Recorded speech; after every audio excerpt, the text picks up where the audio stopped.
My wife and our daughter had gone abroad for the birth, so I decided to spend the weekend at our lake house.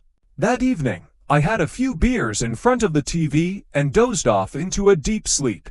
Early in the morning, I was jolted awake by loud knocking on the door. The only person it could be was my mother-in-law, Helen.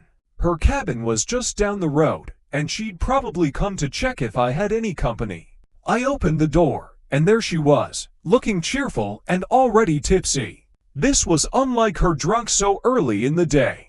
"Hello, Paul, honey. What took you so long? Got a girl in there?"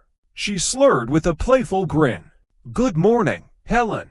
You're just full of good guesses today," I smirked. "Ah, don't be mad, I'm just teasing," she laughed. I'd never seen my mother-in-law like this. Her outfit was downright provocative, a sheer blouse and a tight, bright red skirt.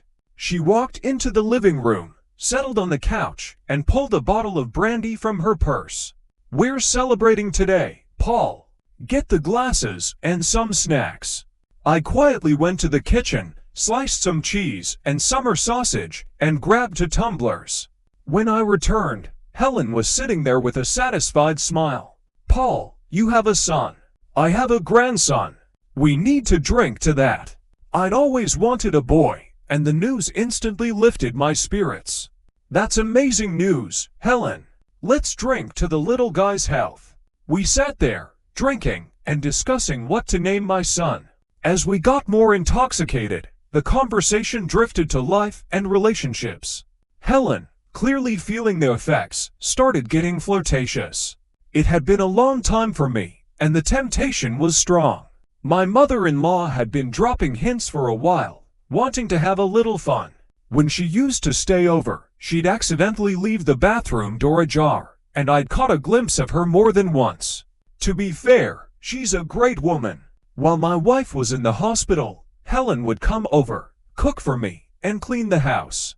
We had quite a lot to drink, and eventually, Helen went to take a shower to sober up a bit. I kept drinking. About 5 minutes later, I heard her voice. "Paul, honey, could you be a dear and bring me my hairbrush?" The bathroom door, as usual, wasn't locked. I stepped in, handed her the brush, and just froze. The sight of her feminine figure drove me crazy. "Why are you just standing there?" she said with a deep, suggestive sigh. I kicked off my socks and joined her. What followed felt like an eternity, a passionate, unstoppable whirlwind for both of us.